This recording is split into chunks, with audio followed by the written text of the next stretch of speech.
جس کو اس نے منتخب فرمایا، بھلا اللہ بہتر ہے یا وہ جن کو یہ اس کا شریک بناتے ہیں؟ بھلا کس نے آسمانوں اور زمین کو پیدا کیا اور کس نے تمہارے لیے آسمان سے پانی برسایا؟ پھر ہم نے اس سے سرسبز باغ اگائے، تمہارا کام تو نہ تھا کہ تم ان کے درختوں کو اگاتے؟ تو کیا اللہ کے ساتھ کوئی اور بھی معبود ہے؟ ہرگز نہیں، بلکہ یہ لوگ رستے سے الگ ہو رہے ہیں۔ بھلا کس نے زمین کو قرارگاہ بنایا اور اس کے بیچ نہریں بنائیں اور اس کے لیے پہاڑ بنائے، اور کس نے دو دریاؤں کے بیچ اوٹ بنائی؟ یہ سب کچھ اللہ نے بنایا، تو کیا اللہ کے ساتھ کوئی اور معبود بھی ہے؟ ہرگز نہیں، بلکہ ان میں اکثر علم نہیں رکھتے۔ بھلا کون بے قرار کی التجا قبول کرتا ہے جب وہ اس سے دعا کرتا ہے، اور کون اس کی تکلیف کو دور کرتا ہے، اور کون تم کو زمین میں اگلوں کا جانشین بناتا ہے؟ یہ سب کچھ اللہ کرتا ہے، تو کیا اللہ کے ساتھ کوئی اور معبود بھی ہے؟ ہرگز نہیں، مگر تم بہت کم غور کرتے ہو۔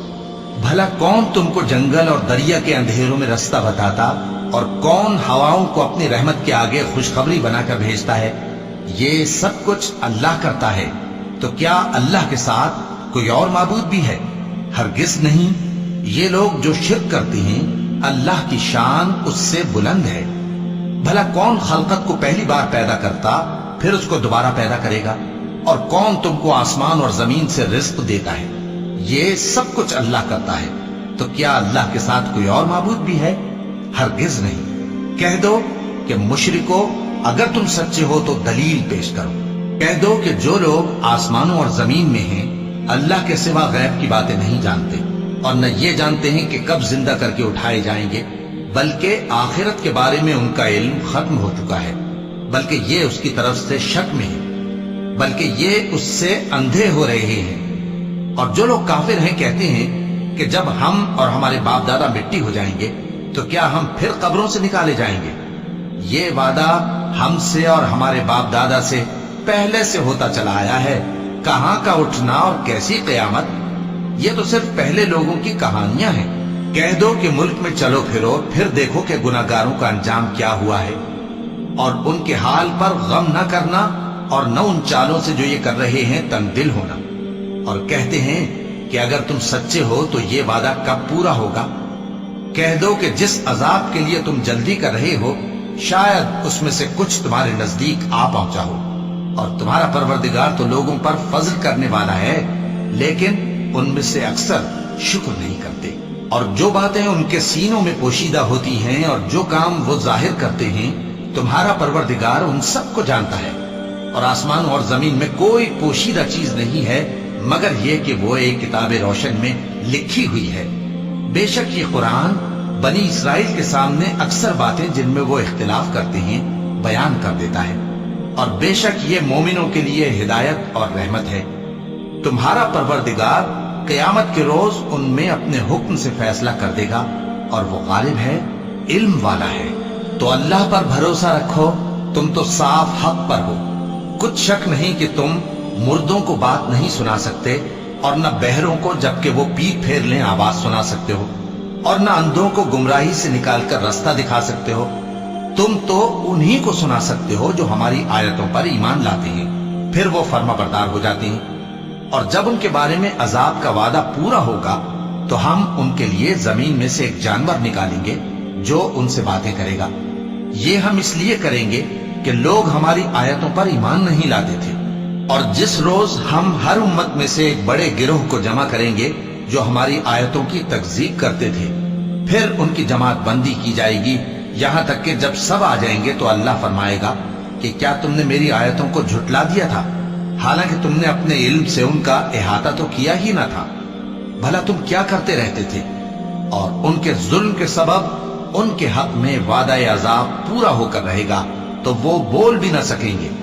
کیا انہوں نے نہیں دیکھا کہ ہم نے رات کو اس لیے بنایا ہے کہ اس میں آرام کریں، اور دن کو روشن بنایا ہے کہ اس میں کام کریں؟ بے شک اس میں مومن لوگوں کے لیے نشانیاں ہیں۔ اور جس روز سور پھونکا جائے گا تو جو لوگ آسمانوں میں اور جو زمین میں ہیں سب گھبرا اٹھیں گے، مگر وہ جسے اللہ چاہے، اور سب اس کے پاس عاجز ہو کر چلے آئیں گے۔ اور تم پہاڑوں کو دیکھتے ہو تو خیال کرتے ہو کہ مضبوط جمے ہوئے ہیں، مگر وہ اس روز اس طرح اڑتے پھریں گے جیسے بادل۔ یہ اللہ کی کاریگری ہے جس نے ہر چیز کو مضبوط بنایا، بے شک وہ تمہارے سب افعال سے باخبر ہے۔ جو شخص نیکی لے کر آئے گا تو اس کے لیے اس سے بہتر بدلہ تیار ہے، اور ایسے لوگ اس روز گھبراہٹ سے بے خوف ہوں گے، اور جو برائی لے کر آئے گا تو ایسے لوگ اوندھے منہ دوزخ میں ڈال دیے جائیں گے۔ تم کو تو انہی اعمال کا بدلہ ملے گا جو تم کرتے رہے ہو۔ کہہ دو مجھ کو یہی ارشاد ہوا ہے کہ اس شہر مکہ کے مالک کی عبادت کروں جس نے اس کو محترم بنایا ہے، اور ہر چیز اسی کی ہے، اور مجھے یہ بھی حکم ہوا ہے کہ میں فرما بردار رہوں، اور یہ بھی کہ قرآن پڑھا کروں۔ اب جو شخص راہ راست اختیار کرتا ہے تو اپنے ہی فائدے کے لیے اختیار کرتا ہے، اور جو گمراہ رہتا ہے تو کہہ دو کہ میں تو صرف خبردار کرنے والا ہوں۔ اور کہو کہ اللہ کا شکر ہے، وہ تم کو عنقریب اپنی نشانیاں دکھائے گا تو تم ان کو پہچان لو گے، اور جو کام تم کرتے ہو تمہارا پروردگار ان سے بے خبر نہیں ہے۔